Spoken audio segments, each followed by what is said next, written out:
which is why it's grown to hundreds of thousands of members across the country. One big factor, besides the peace of mind that comes from being a MediShare member, the savings is tremendous. It is not atypical for a family of four switching to MediShare to save more than $8,000 a year. It is a difference maker, and you can get 24/7 telehealth. You get access to more than 1 million providers and hospitals. There are flexible options, too, for your budget. So if you think you're stuck with a high-cost plan that doesn't have much to offer, think again. You could join MediShare anytime, so call them today and check it out. There's no pressure. They're super easy to talk to. Here's the number, 844-45-BIBLE. That's 844-45-BIBLE, 844-45. If you're shopping for a banking institution, visit with Equity Bank of Hoxie, Grinnell, and Quinter, Kansas. The Equity Bank is heavily invested in local business and activities contributing in many ways back to their community. Their employees are involved with many organizations and area events. Plus, a lot of experience comes with that staff. You'll find valuable local assistance when you bank at the Equity Bank of Hoxie, Grinnell, Quinter, and other locations in Western Kansas. The Equity Bank, member FDIC. With NWKS Radio News, I'm Connor Schuh. Kansas Attorney General Chris Kobach will be at Colby Community College today at 4:30 Central Time at the Robert Burnett Student Union as part of an initiative to expand access to life-saving overdose reversal medication amid the ongoing opioid crisis. His stop will include the deployment of a Narcan distribution box as well. Kobach's office plans to install 40 distribution boxes of Narcan across the state, primarily to universities and colleges. Every host site receives ongoing support, including box refills and assistance as needed. There are more changes being made to Highway 83 with new message signs, closed-circuit television cameras, and weather info systems being installed in addition to 4 signalized intersections being upgraded on the highway across Finney, Scott, Thomas, Haskell, Seward, and Logan counties. The improvements will provide travelers with real-time info on road conditions, traffic delays, and closures through candrive.gov. For these and other stories, go to nwksradio.net.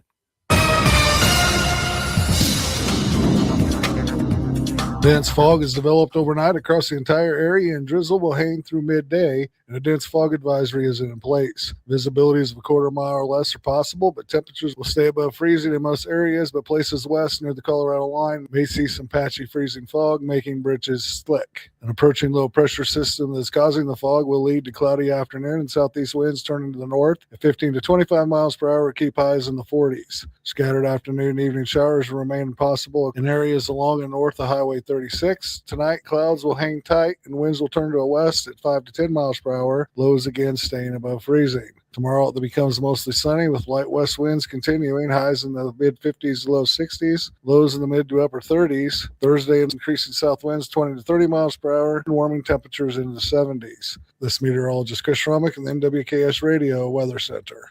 When you gotta go, but there's nowhere to go, who you gonna call? Topside Portables and Pumping, that's who.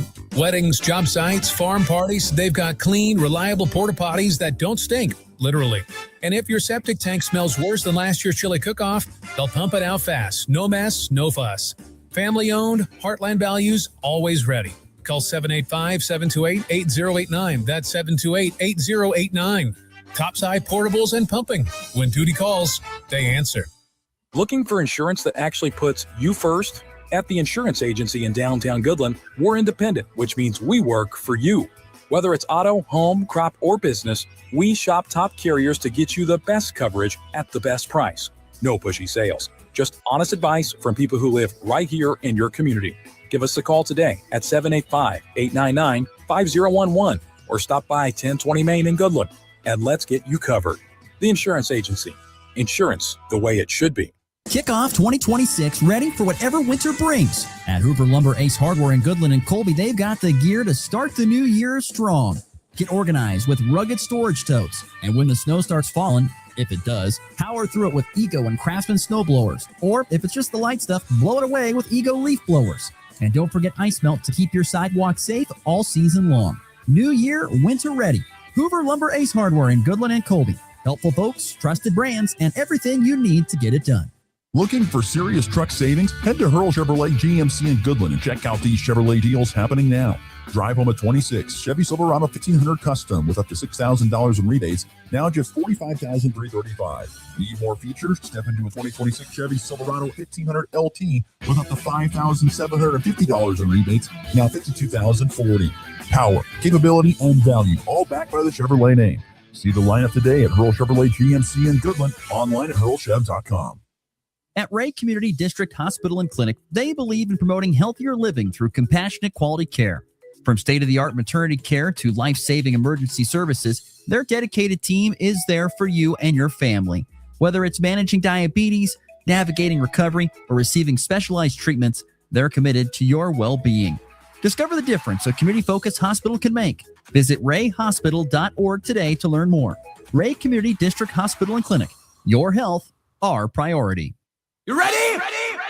1, 2, 3, 4! It's time for the Morning Blitz with Ross Volkmer. If you want to win in football, it all starts up front. Mass kicks ass. And Connor Schuh. He's the new guy. The High Plains only local sports talk show.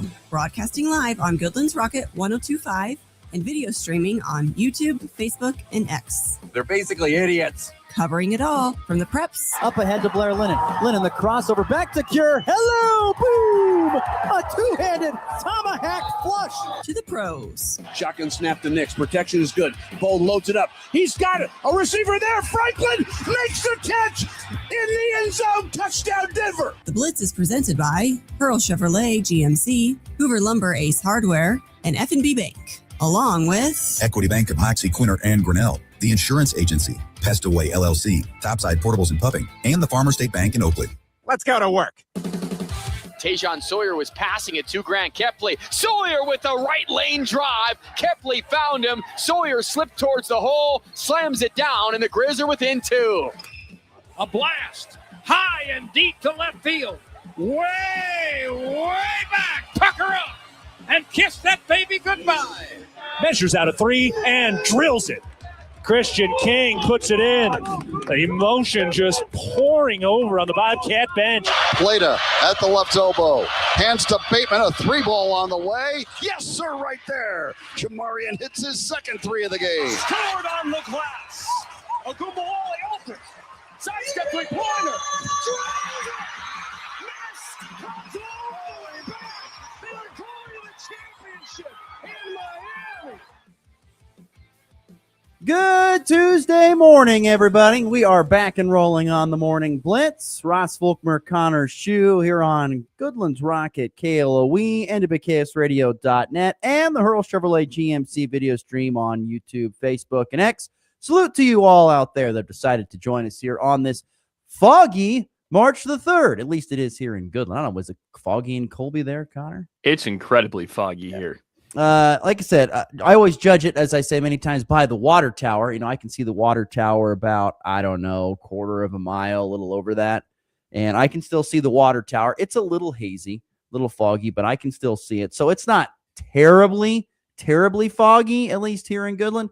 But I'm guessing you make it sound like it's pretty dense over in Colby. Like, you got to be extra careful this morning. It is. I couldn't see all the way down my street. So I think if that's enough of an indicator. I could see pretty far down, but not the full length. But it's nice we're actually getting some moisture out here for once. Yeah, like I said, areas of dense fog this morning, mostly cloudy with a chance of sprinkles, maybe even some light flurries in some spots this morning. Highs are going to be in the low 50s today. And a north breeze could keep things even a little bit feeling cooler here for today's forecast. Currently right now outside it is 33 degrees with a fog/mist depending on where you are. We'll be warming up starting tomorrow. Temperatures in the mid 60s, and then Thursday into the mid 70s. Friday now a 40% chance of rain. They were saying that last week about today, but as you can see, I don't expect a lot of rain. But yeah, and then looking even, you want to go further down, like you're looking like what am I going to do this weekend? Well, the weather looks pretty nice. Temperatures around 70 coming or I should say Saturday cool with the 50s, but then Sunday 70, Monday 70. So I don't know if we're going to buck this trend. I think it's going to stick. I think it's going to stick. You know, I was thinking about possibly putting together a new ad for a client, and I was thinking about, because they sell snowblowers, and I'm like, Do we Don't even need need to talk those right about now. snow blowers? Do we even need to talk about them? Because I don't think they're going to need snow blowers this year. We've probably needed snowblowers once, maybe. Maybe? I mean, I think most of the maybe a snows half. haven't been that bad. Yeah, I don't even know if you need a snowblower this year. It's been No. pretty light stuff nonetheless. So anyway, appreciate everyone deciding to tune in today. Our program, we got a full boat. But speaking of full boat, it's a loaded night of college basketball. Everyone's trying to get a game in before their final games on Saturday. And for our regional teams, that means everybody's playing tonight. It's a full slate. Kansas, Kansas State, Colorado, Nebraska, all playing tonight in college men's college basketball. We'll touch on that in segment 3. We'll touch on some NFL news surrounding the Kansas City Chiefs continuing to clear cap space for KC. We will get to our picks of the weekend. We'll recap that coming up here a little bit later on here in this opening segment. And I'm super excited. First-time guest coming on here in segment 2, Sam Hadfield from 801 Bracketology. We're going to talk brackets today. I am so ready for that. I got a lot of questions. Me too. So Sam Hadfield will join us coming up. 801 Bracketology. He'll join us on the Hurl Chevrolet GMC video stream coming up here in about probably 20 minutes from now. Anyway, let's dive into it. Last night, the high school basketball postseason resumed with some sub-state semifinal action and quite a bit of success surrounding area teams. In fact, all the teams that played last night, only one team from kind of our area was eliminated. That was Decatur Community Girls. They lost to Osborne in a hard-fought game, 61-55. And so it is Osborne who advances to face Quinter Girls, who did win last night, easily over Victoria, 71-43. So it is Quinter and Osborne meeting Saturday for a sub-state championship game in the girls 1A D1 Osborne sub-state. And that championship game will happen at Osborne, 6:30 Central Time. Osborne and Quinter, 19-4 Quinter, or no, I should say, 19-4 Quinter, taking on 17-6 Osborne Saturday afternoon for a chance to go to state, if we want to call it that. More on that discussion later on in the week. Also last night in high school basketball, you had Wheatland Grinnell girls defeating Golden Plains 47-34. Lady Bulldogs season comes to an end. So I lied. There was another one that needed. They finished their year at 12-11. Does the Golden Plains girls. Wheatland Grinnell advancing into Saturday's sub-state championship game in Colby at the Colby Event Center. They will face Dighton. And so Wheatland Grinnell girls with a chance of going to the state tournament with a win coming up here on Saturday. And that was not the only one. Plenty of other area teams in the Rexford Golden Plains sub-state. So you've got Dighton, Wheatland Grinnell in one sub-state final. And then a little bit of an upset last night, if you want to call it that. Wallace County, the 7 seed, upset the 2 seed Western Plains 51-45. Lady Wildcats now 10-11, playing for a sub-state championship game against Chi-Lin, who is a very impressive 16-4 after their 40-31 win over Northern Valley. So you've got Wallace County, Chi-Lin Saturday at 6:30, first chance to go to the state tournament. And prior to that, Wheatland Grinnell, Dighton at the CEC at 5 o'clock Central Time on Saturday, with those two teams having a chance to go to state. So, and then, of course, you can't forget about Quinter in 1A D1, which is still alive, and they have a chance to go to state as well. So there is a good probability that we will see 3 teams and possibly just one, for sure one, but possibly 3 teams advancing to the state tournament. Once again, if we want to call it that, because yes, you are in the state tournament, so they say, but you aren't playing at the true state tournament site. Right. You're playing at a neutral site game, supposedly somewhere in a designated 9 spots around the state that you could be playing in. That's in between the 2 schools. So, and for a lot of these Northwest Kansas teams, that means it's probably going to be in Salina somewhere, more than likely. Unless you're playing a team from the Southwest, then it might be Dodge City, possibly. And then you're probably getting a 3-hour drive if you're going out to Salina. I'm telling you, the schedule that Keisha came up with is just plain stupid. I mean, I can't, there's no other word for it. They just completely botched what was a really good state tournament format and just completely messed it up. It's just stupid. I came here just in time for it. You did. You missed. I mean, it was. I'm not going to sit here and say it was the creme de la creme of all great state tournaments. I'm not going to say that, but it was. It worked. And now you're going to do this whole ordeal. And I'm telling you, I just don't know if I just don't know if it's going to feel like it. I mean, well, welcome to the first round of the state tournament. We're playing it in Salina today. The champion will move on to the official state tournament sites in Hutchinson. You know, that's what 3A will be like. You know, there's other. I mean, it's just to me, it does make. And then if you like, here's the thing: if you play Tuesday night, let's say, and I think this works for Colby girls. So let me speak on this. So if you play Tuesday night like Colby girls, you're going to then, if you play Tuesday night like the Colby girls, you're gonna have to then leave that place and go to wherever that night. Hutchinson to play on Wednesday, I believe, or Thursday, something like that. It's ridiculous. You can't come back for. I mean, you want to come back for a day and then go back. I mean, it's just. And why do you get hotel rooms? Because you don't know if you're going to be needing them or not. You have no idea. I don't know. It really is. They really screwed it up. They really did. So that was results from last night. There are 3 teams in action tonight. Hoxie girls taking on Stanton County inside the Colby Event Center. That ought to be an interesting game. I think Hoxie probably still wins convincingly, but Stanton County has some pretty good athletes. And then Oakley girls hosting Trigo. It's a team they've beaten earlier this year. But Oakley girls hosting Trigo tonight there in Oakley. So there's a couple teams. And then Colby boys on the road at Holcomb tonight on 100.3 Live. They decided, I guess, not to combine those 2 games, which, okay. Nonetheless, trip number 1 of 2 consecutive days to Holcomb, my friend. How are we feeling? Yes. I don't really know. I think we'll see.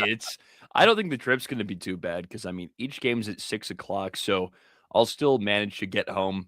Honestly, if I'm really efficient, maybe before 10 o'clock because chances are I'm basing it all off the Hoisington game, the first standalone 6 o'clock game I've had at this point. So I got home from that after a 2-hour, 15-minute drive at roughly 10:30, and that's with a stop in Hayes for Domino's. So I had to get Domino's. Yes, I haven't had it in a while, Ross. I'm a big what fan. Did you get at Domino's to drive home with, or did you stop and eat in Domino's? I had it I had a couple slices on the go. Just 2 slices. Did you get a whole box? Oh yeah. I finished like half of it that night, and then the other half the next day. I got a sausage, pepperoni, and banana pepper pizza. That is the specialty for me. I love it. I love sausage, pepperoni. I never had banana peppers on my pizza. It's awesome. Got to try it. There you go. So anyway, you'll have Connor Schuh on 100 through the ride tonight as the Colby boys try to upset the 2-seed Holcomb on the road tonight down there in Holcomb. So safe travels and best luck to the Eagles tonight as they take on Holcomb.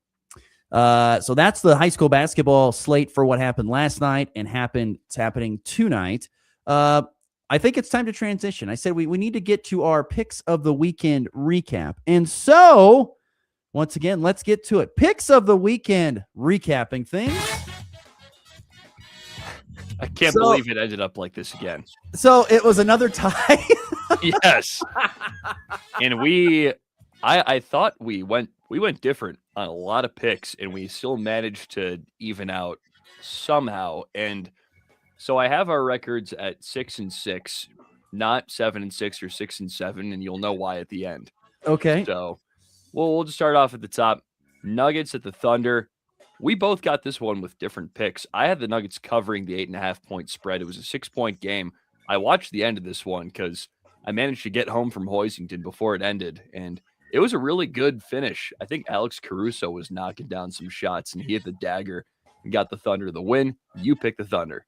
I did pick the Thunder. So, all right. So we got it on the first one. Cavs Pistons, the next one, with no Donovan Mitchell, no James Harden, no Keon Ellis, no Dean Wade. But they took it to overtime and lost in overtime. Pistons got it. I was listening to that one on the way home. It was a heartbreaker. So who got it? Who won? Did anybody get that right? No, we both took the Cavs. I thought I took the Cavs. Yeah. Yes. Michigan at Illinois. Oh, Michigan made Illinois look. That was not a good pick. Bad. I got Michigan. You picked Illinois. Oh, I picked Illinois. That was bad. I can understand why. Illinois is good, but Michigan makes everyone look. I don't regret my pick, but boy, that was a rough score for Illinois basketball fan that night. Wow. was bad. That was in Illinois, right? Yes, it was. Oh, my. Michigan's just they're a different beast. That's one of those beatdowns you take that you don't even go to the bar after the game to drink your sorrows away. You're just like, let's go home. Well, it's weird because I think it was like a 14-point game, but it felt more like a 20-point game. It was one of those. Yeah, they had it command the whole time to Michigan. Sure did. Virginia at Duke. Speaking of being in command the whole time, Duke was certainly in command of this one the whole time. They won by 26. I picked Virginia to cover.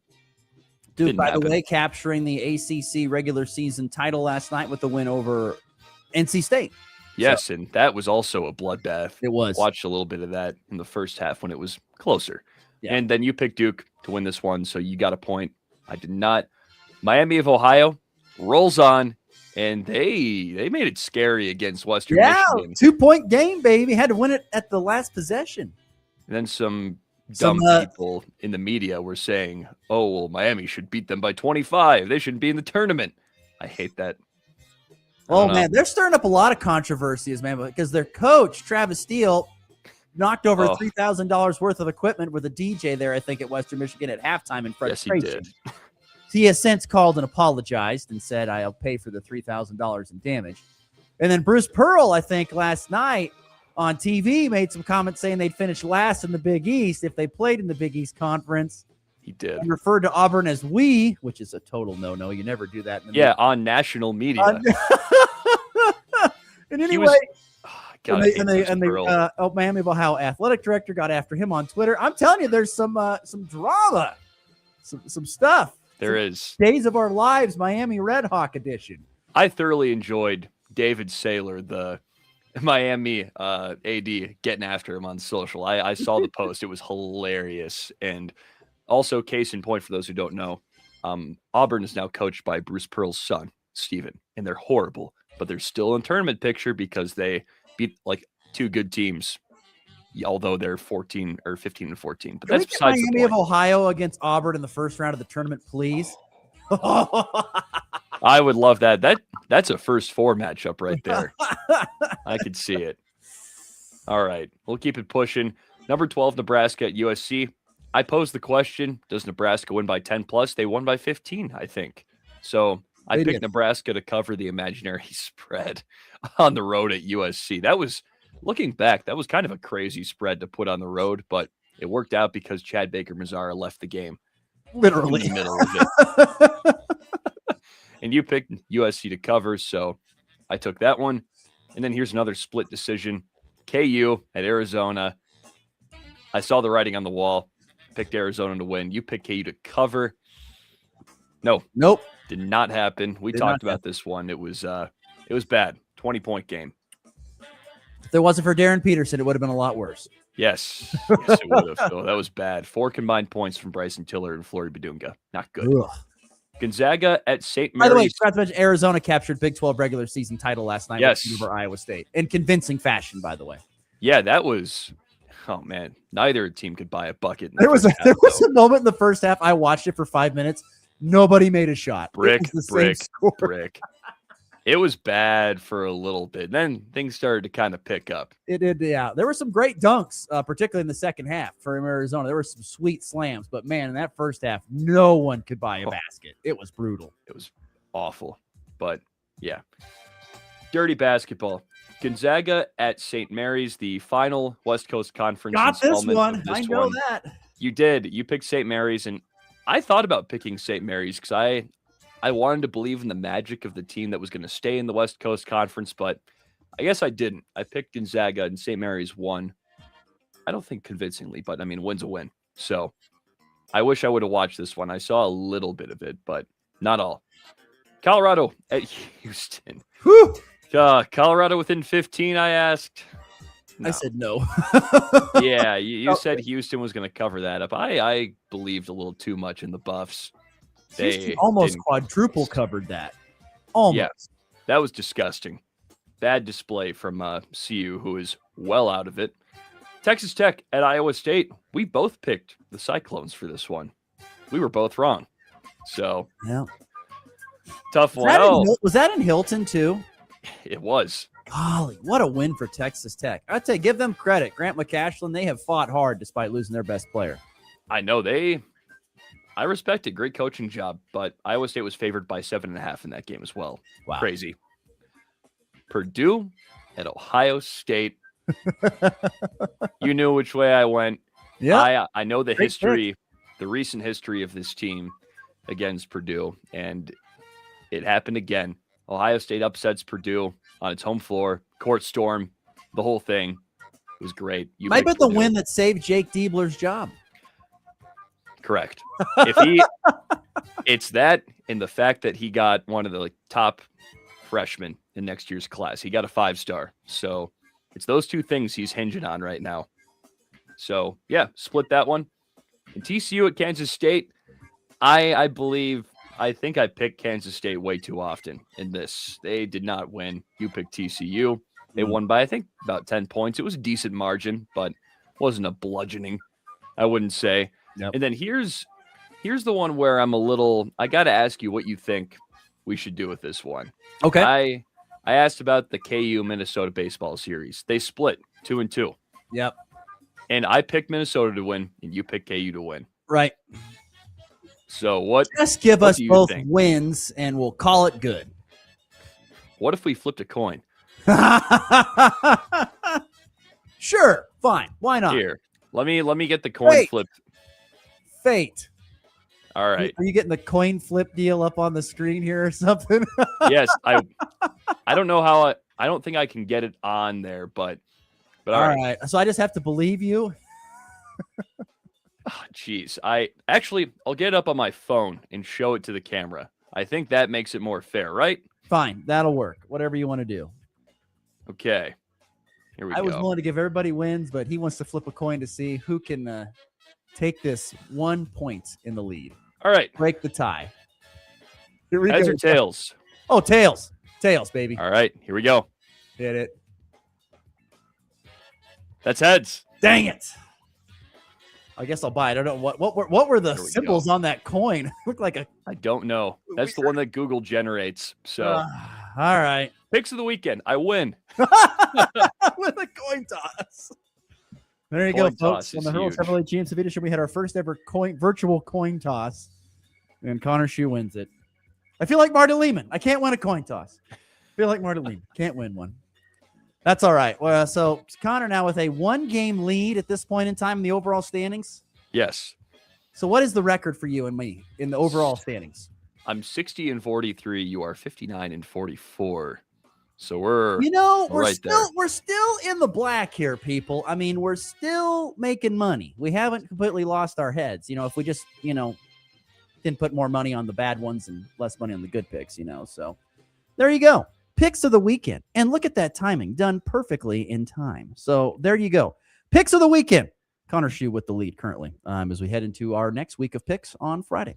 All right, 7:29 Mountain, 8:29 Central Time here on a Tuesday, March the 3rd. Once again, a little bit of a fog, dense fog in some areas out there. Be careful as you're traveling around. Will burn off here after about 11 o'clock Mountain, noon Central, and a little cooler today, but temperatures around the lower 50s here on this Tuesday. We will take a break. When we come back, we're talking more college basketball. Sam Hadfield will make his debut here on the Morning Blitz from 801 Bracketology as we talk about the NCAA men's basketball tournament coming our way here in a couple of weeks. That's next. You're on the Morning Blitz. At F&B Bank, we believe local businesses are the heart of our community. That's why we're more than just your bank. We're your neighbor, your customer, and your biggest supporter. From the corner cafe to the hardware store downtown, we're walking the same streets, shopping the same shops, and investing in the same future, yours. We're here, we're local, and we're always in your corner. F&B Bank, banking built on community, member FDIC.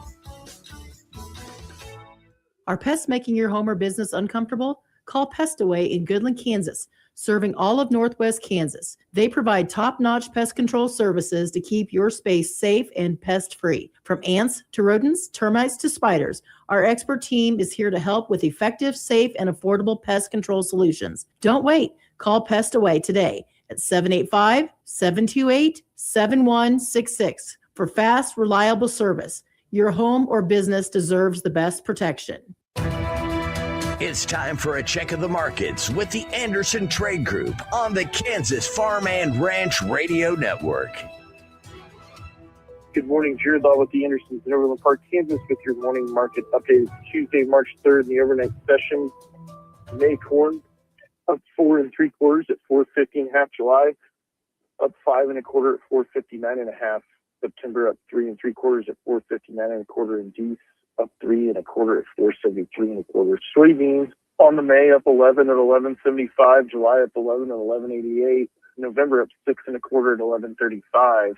KC wheat on the May up 6, 5.80 3/4. July at 5 3/4 at 5.94. September up 6 at 6.08 3/4. Chicago wheat up 3 3/4 at 5.81 on the May. Feeder cattle finished yesterday 357.27.5. Live cattle 233.10. Lean hogs 95.57.5.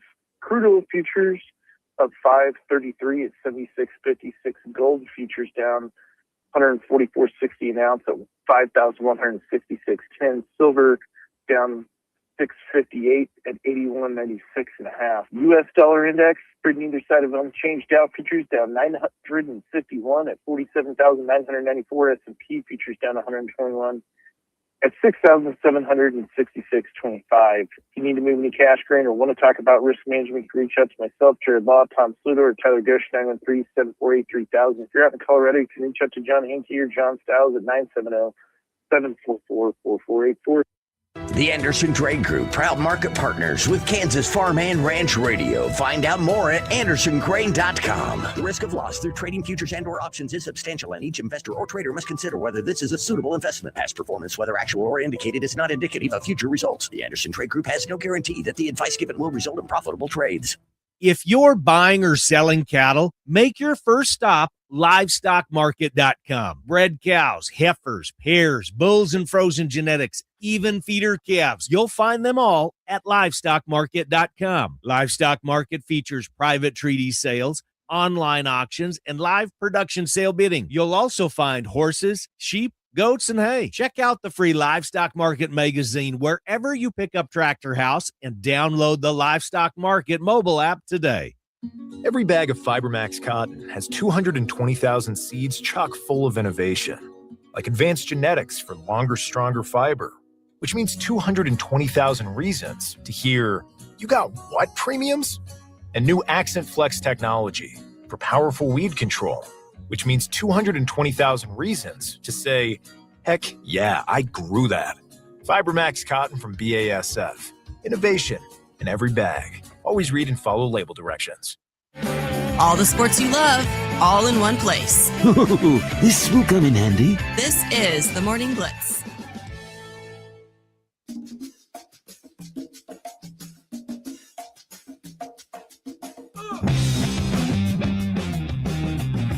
We'll be touching on the Kansas City Chiefs changes once again to the roster. They continue to make room in cap space. Coming up a little bit later on in the program, we'll also touch on a full slate of college basketball tonight, particularly for our regional men's basketball teams. This is all coming up in segment 3.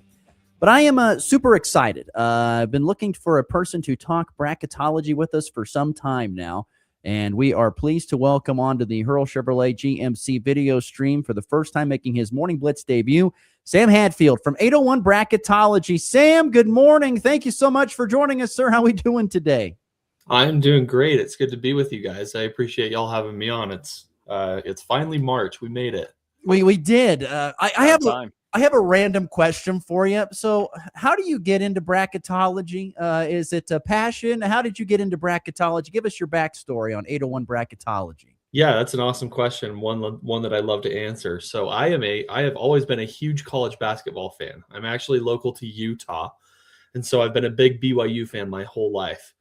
And growing up I attended the game where Jimmer played against Kawhi Leonard in the Marriott Center, and Jimmer scored 43 points, and BYU beat undefeated San Diego State, and I was just like immediately hooked. It became an addiction for me, and so I started to love college basketball from the time that I was very, very young.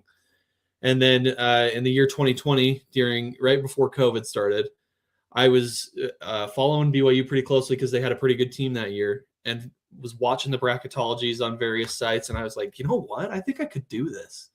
And started to really get into it. It took a lot more than I thought it would, but I've kind of educated myself, and I've been doing it for about 6 years now. So it's a great thing to be a part of. Well, we are so thankful you decided to join us here this morning. Thanks for joining. It's great that you're on Mountain Time too. That works out perfectly. So that works out well. You just got done getting out your March 3rd bracket. I have it out in front of me here on 801 Bracketology. You can follow them at 801 Bracketology on X. One of the big teams that we follow here is the Kansas Jayhawks, currently sitting at a 4 seed in Philadelphia. As you followed this season for Kansas basketball, what was it kind of like? Because, initially started off, it was rocky. Then they had a great stretch where they beat a whole bunch of teams and kind of vaulted up to, in some cases, a 2 seed, and now have slid back to a 4. What's your read on Kansas basketball? Yeah, it's kind of interesting. They've had a unique year. I think they're kind of turning the corner a little bit right now, where the story is becoming a little bit more about the basketball and a little bit less about Darren Peterson and his injury, non-injury, whatever you want to call that. But I've been very impressed with Kansas overall this year. They are still sitting right now on 6 Q1A wins, which is just a fantastic number to be at. They've picked up a couple losses recently, and the blowout this weekend against Arizona didn't help me think that they're a national championship contender. But they're still in prime seeding position. And overall, once you get into March, it's really matchup dependent. So if Kansas landed the right matchups in March, I'm sure that they could make a run. And then the other, I guess, semi-regional team we have here that's in the bracket is Nebraska. And I see you got them as a 2 seed. And I think we've seen them kind of placed anywhere from that 2 to 4 range. What makes them a 2 for you? Yeah, it's really interesting right now. This has been a unique year for bracketology in the sense that usually by this point, we're pretty solidified on the team's seed lines. And as I was doing this the other day, it's like teams number 8 on the seed line. So the last 2 seed through the first 4 seed are almost identical in terms of their resumes, their metrics, etc. And so they're almost interchangeable across those lines. For me, I put Nebraska there because I felt like they have one of the strongest profiles right now. They have no losses outside of Q1A. They've got 4 Q1A wins, and they have really, really strong metrics behind what they've done this year. And so for me, it just felt like, you know what, if that's what Nebraska has accomplished this season, then I'm going to give them that 2 seed because I think there's a little bit of flaws in the rest of the resumes that I was comparing to. Well, not only do you have him as a 2 seed, but you have him in the Oklahoma City 2 seed spot, which could lead to a red out, as we like to call it from Husker Nation. There'll be a lot of Nebraska fans making the trip down to Oklahoma City. And so that would be a huge advantage for Nebraska if they can sit on that spot there at the number 2, particularly at Oklahoma City. My question is there any, like, they play at UCLA late tonight, super late. Like, if they lose this game or lose a game to Iowa, how much does it impact that number 2 seeding in your mind? It actually impacts it a ton. It impacts it a lot. And it's going to impact the location that they go to even more. Because what the committee will do is they will line up the seed list 1 through 68. And then as they bracket the teams, they will give them preferential geographic location for the first 4 seed lines. So teams 1 through 16. And then we'll just go in order. Team 1 prefers this geographic location. Team 2, this location, etc. And so what Nebraska has in terms of, and what Nebraska has in terms of competition is Houston really would prefer to go to OKC. And Houston's probably going to finish above Nebraska if I had to guess. They're pretty solid as a 2 seed right now. And so Nebraska then needs to finish above teams like Iowa State, who would prefer to go to Oklahoma City as well. And a loss to UCLA tonight would probably impact that significantly. It would bring Nebraska back to a similar resume to Iowa State, and Iowa State's got a really strong profile too. So I'm not entirely sure that they would end up being in OKC if they were to lose one of those 2 games down the stretch. I'm going to step out of the plains here for a second because I don't know about Ross here, but I think the thing I'm probably most curious about is Miami of Ohio and their case. What's the likelihood you think? Let's say if they have maybe one loss and it comes in the conference championship or the semifinal in the MAC tournament, you think they got a shot at at-large still? Absolutely, yeah. I think one loss is. I think one loss would be a given that they would be in. I think 2 losses becomes a little more of a question, and that's really disappointing, to be honest, because we're comparing Miami to teams like Auburn, who is 15-14 right now, I believe. Yeah. And so, I mean, what a joke! It's if we're really comparing those teams, we've entirely lost the plot. It is extremely difficult to go 26-0, 29-0, whatever you want to call it at this point. It's just hard to beat the teams that are in front of you on any given schedule. And you see teams along the bubble right now that have Q3 and Q4 losses this year. And Miami has played all of their Q3, Q4 games this year without any blemishes. So, I mean, what are we even talking about when we're comparing them to some of those teams? They should be a tournament team. They've been one of the best stories in the sport this year. I'd be really, really bummed if the committee chose to leave them out. You've got a broadcaster's nightmare with Miami of Ohio against Miami of Florida. That would be a broadcaster's nightmare right there in the first round, although entertaining. Yeah, we'd probably take that matchup, and whoever wins that matchup gets to keep the Miami University name. The other one has to be referred to as Miami in the state. There we go. That'd be great. Sam Hatfield is our guest. He's from 801 Bracketology, talking some brackets here with us. I got a question about conferences. So, the Big 12, I think, probably is the best conference. The Big 10 behind there a little bit. Do you agree with that? And at the same time, which conference gets more teams in to this tournament? Yeah, that's a great question. I think you're probably right. The top end of the Big 12 is probably the best league in the country right now. But the Big 10 stands right up there with it. Along my first 3 seed lines, I've got 5 Big 10 teams, which is crazy. That's 5 Big 10 teams in the first 11 seeds.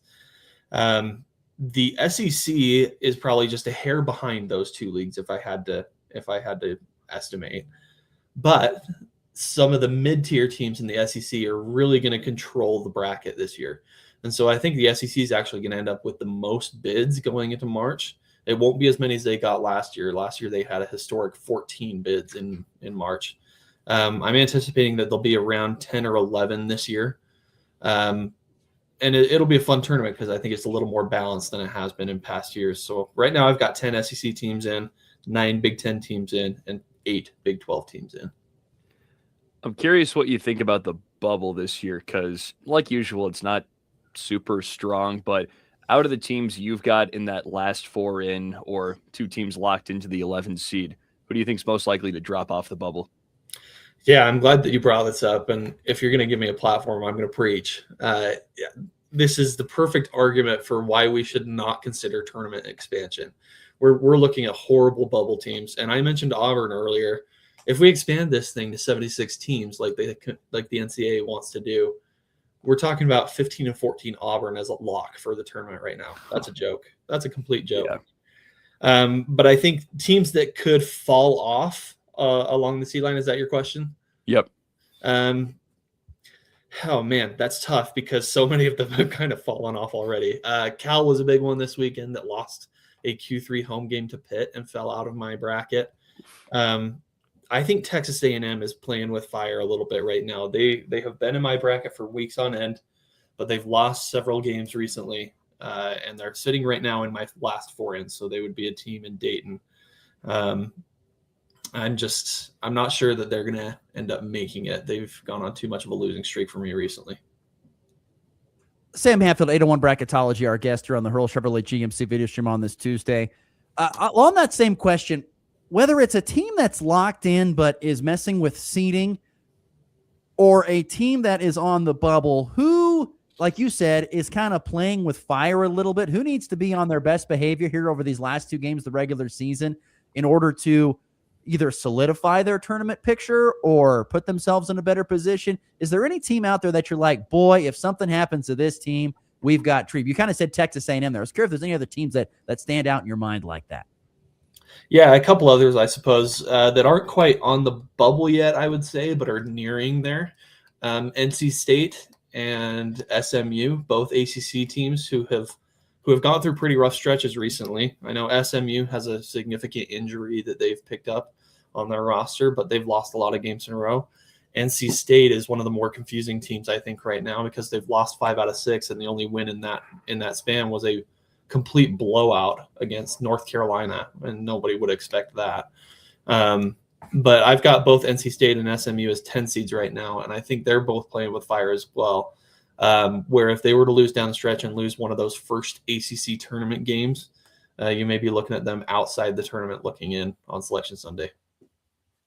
As a bit of a mid-major enjoyer myself, and the A10 you could consider kind of in between, what are the chances you think we get a 2-bit A10 this year? Yeah, I think they're actually pretty good. I wouldn't have said that a couple of weeks ago, but VCU's played pretty well with in the past couple of weeks against the teams that they've faced outside of SLU, obviously. But they're sitting in my last 4 in right now, and I think they have a pretty strong profile compared to some of the other bubble teams that have picked up losses recently. And so would love to see in the A10 tournament, SLU and VCU both advance to the championship. And then I think regardless of what happens there, if VCU made it to the championship, I think they're probably in on Selection Sunday. What is a team that is in the top 16 teams, the top 4 seeds, and what is a team in the lower seeds? So what team in the upper seeds you think is a great chance of getting knocked out early, and what team in the lower seeds has a chance of making a run? Or does it really just depend upon, as you said earlier, matchups? Yeah, it's pretty heavily matchup dependent, but I guess we can note some trends, so I suppose. I think trending down right now in the top 4 seed lines, a couple teams that I would pick, probably Purdue, honestly, is the most likely. I think they have not looked great in the last few weeks. I can't remember. I think they're 5 and 8 in their last 13 games or something to that effect. Maybe not that many losses, but it's not looking great for them. They're not playing well. And they've had a kind of a weird season where they haven't played as well at Mackey Arena, which is completely wild. I never would have expected that. Right now, I've got them sitting at a 3 seed. If they were to pick up a couple more losses, I could see them dropping to a 4 seed and make an early exit in March, which I wouldn't have guessed a couple months ago. As for a team down on lower on the seed lines that could really rise above the expectations, man, that's tough. I really liked the way that St. Mary's played against Gonzaga this weekend, and I think they're peaking at the right time. Lots of people haven't been big fans of the St. Mary's profile because they haven't had a Q1 win most of the time, most of the last month. But they played very well against Gonzaga. They are looking like one of the best, hottest teams in the country right now. They've jumped the seed line. They've jumped the seed list several lines. They're up to a 7 seed in my bracket right now. And I think they've got a good shot to make a small run in March. Obviously, the reason most people watch March Madness is for potential Cinderellas, of course. Are there any 12 to 16 seeds you could see realistically making it a couple of rounds, maybe making a legit run? Yeah, absolutely. And I actually I got really excited last night when I was doing my bracket. I have South Florida and North Carolina playing in Portland, and I'll be in Portland for the first and second round games. And that would be just a heavy hitting matchup. South Florida is a team to watch for this year. They started out really cold, and they've gotten really hot since mid-January. They shoot the ball well. They run it up tempo. They look like a threat to make the Sweet 16. And so I would watch for them, regardless of the matchup that they draw in the first round. They're probably going to be a 12 seed, so I bet they knock off a 5 seed. I'll pick them to knock off a 5 seed in my bracket. I think a couple other teams, if Belmont can win the Missouri Valley Conference, I would watch for them. I think they have all the pieces that you need to be that Cinderella in March. And I think those 2 teams would be the most likely in my mind to pull off the upsets and to make a Cinderella run. I can't believe we've gotten all the way to this conversation, and my co-host has not asked about Ohio State, his Buckeyes. Yeah. I want to know, is he safe to sit there, or is any slip up for Ohio State curtains for the Buckeyes and making the bracket? Well, Connor, I am a big Michigan fan, so go. Oh, Blue. no. Of course. But Ohio State picked up a huge win for their profile this weekend against Purdue, and they looked awesome in that game. I actually picked them to win that game, and a little bit proud of that pick because it just had to come sometime for the Buckeyes, and it all came together on Sunday. Their profile right now, they're sitting at 2-10 in quadrant 1, which is a little bit better than 1-10. You don't want to be that team that has the North Carolina resume from last year with only Q1 win. And so to pick up that second one was relatively big. They have the win at Northwestern, which is Q1 right now, and they need that to stick around Q1 here down the stretch. Northwestern sitting at 72. If they drop below 75, that'll fall out of Q1. But the big thing for Ohio State compared to the rest of the bubble resumes right now is that they don't have a bad loss on their resume. Their worst loss is at Pitt, which Pitt is a horrible basketball team right now. But they're not. When you play that road game, you have a little bit of leeway where if the team stays in the top 135, they're still going to be a Q2 game. And Pitt's sitting at 110 right now. So Ohio State's are sitting really pretty compared to some of those other bubble teams. And I've got Ohio State just outside of the first 4 right now. And so I think they're relatively safe going down the stretch, but wouldn't want to see them lose out and then lose their first Big Ten tournament game. That's what I like to hear. I'm scared we're going to lose to Penn State on the road. I can just see it. Sam, don't do the Iowa thing. Oh, God. Sam, I have to ask, you talk about, you like Michigan, you watch BYU. What is your team? Yeah, my team's BYU probably. Okay. Been a bit of a rough year in BYU land. It's been a struggle, and BYU lost a ton of key players to injuries this year. They lost Dawson Baker early on in the season with a torn ACL when they were playing in their tournament and their MTE. And he was a huge piece for them. He was going to be kind of their sixth man and score a lot of points. And then they lost Richie Saunders, and losing Richie Saunders was just like, oh, well, it may not even matter watching the rest of the season. And I've been right. I am telling you, I see so many people, including you, who have Nebraska, if they win, to get possibly BYU in the second round. They played in a preseason kind of exhibition game, and Nebraska won by the skin of the teeth. I hate that. I hope BYU goes somewhere else. I can just see Nebraska dropping that game if they get past the first round, that is. I'll tell you right now, Nebraska would win that basketball game. I hope so. I hope so. Sam Hadfield, 801 Bracketology. Sam, we know we got to let you go. You got other things to get to. So thank you so much for today, for the time. I look forward to visiting here in a couple weeks when we get closer to the bracket being out, or maybe just after it's getting out. Thanks, man. Appreciate the time and great conversation. Anytime. Happy March, guys.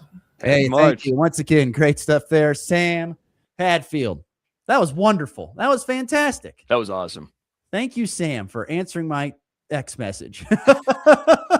See, it's good to get some bracket talk going. It's awesome. I have been wanting to have someone. I've messaged tons of people about talking about just the field of March Madness, and never. But Sam said yes. Thank you, Sam. That was great. All right, we're going to take our final break, come back, and wrap up the show with some regional college basketball tonight, and also some Chiefs news as well to get to. Stick around. You're listening to the Morning Blitz. Kick off 2026 ready for whatever winter brings. At Hoover Lumber, Ace Hardware in Goodland and Colby, they've got the gear to start the new year strong. Get organized with rugged storage totes. And when the snow starts falling, if it does, power through it with Ego and Craftsman snow blowers. Or if it's just the light stuff, blow it away with Ego leaf blowers. And don't forget ice melt to keep your sidewalk safe all season long. New year, winter ready. Hoover Lumber, Ace Hardware in Goodland and Colby. Helpful folks, trusted brands, and everything you need to get it done. Craving something delicious? McDonald's has you covered. From hot, fresh breakfast to juicy burgers and crispy fries, there's something for everyone, any time of day. And don't forget to try our classic McCafe coffee or refreshing McFlurry. Visit us in Colby, Goodland, Burlington, and Lamar for fast, friendly service and the flavors you love. Drive through, dine in, or order ahead on the McDonald's app. We'll have it fresh and ready. McDonald's, I'm loving it. At Coons Russell Funeral Home in Goodland, Kansas, honoring your loved one is what matters most. Every person is different, and so is every goodbye. That's why our team take the time to understand your needs and carry out your loved one's wishes with care. We offer a wide range of resources to support you every step of the way. Coons Russell Funeral Home, compassionate, personalized, and here when you need us. Call 785-890-3900. That's 785-890-3900. It's time to step into premium capability at Hurl Chevrolet GMC in Goodland with strong GMC offers happening now. Get into a 2026 GMC Sierra 1500 Elevation with up to $7,000 in rebates, now $51,150. And if you're ready for a full-size luxury, the 2026 GMC Yukon features 1.9% APR for well-qualified buyers. Bold design, professional-grade performance. GMC delivers power and refinement wherever the road takes you.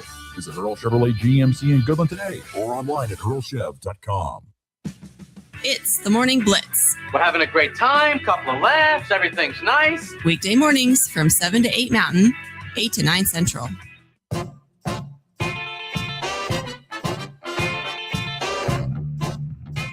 Once again, thanks again to Sam Hadfield joining us to talk some bracketology. Follow him on social media at 801 Bracketology. Got great information there for you. It has his most recent March bracket posted. He posted it yesterday. Another reminder from KDOT, plenty of fog and a few sprinkles, especially along the I-70 corridor. So if you're traveling through, be extra careful. Slow down. Could be slick in a few spots with some cool temperatures, so just be aware of that.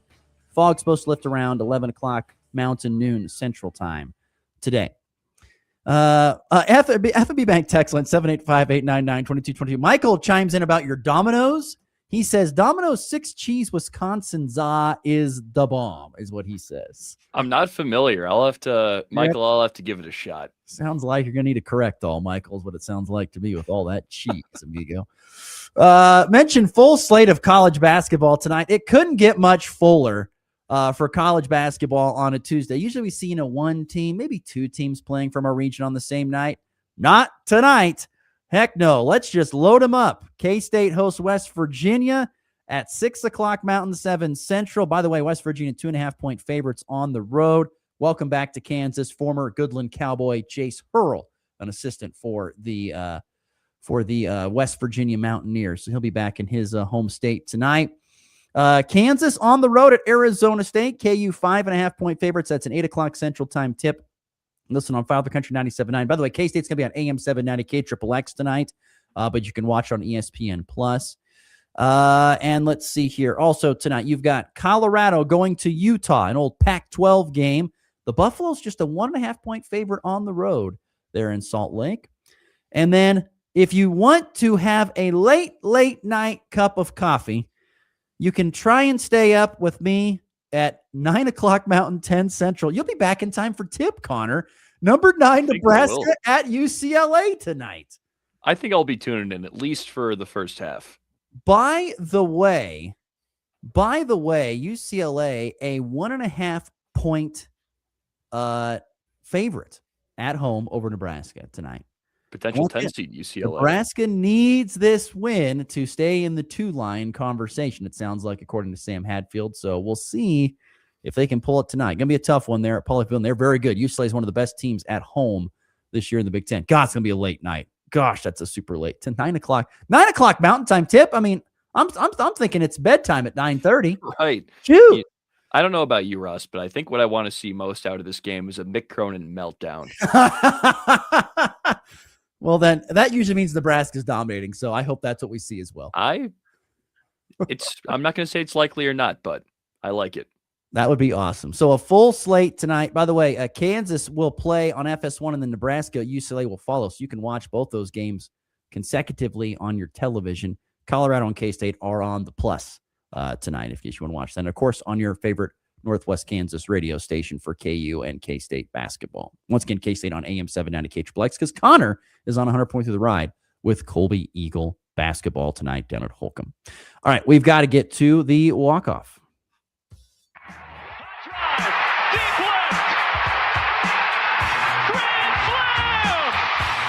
And back lifts his ball high, deep to right. How about a walk-off three? Thomas to the 10. Difference going on in New England. They win it on the first play of overtime.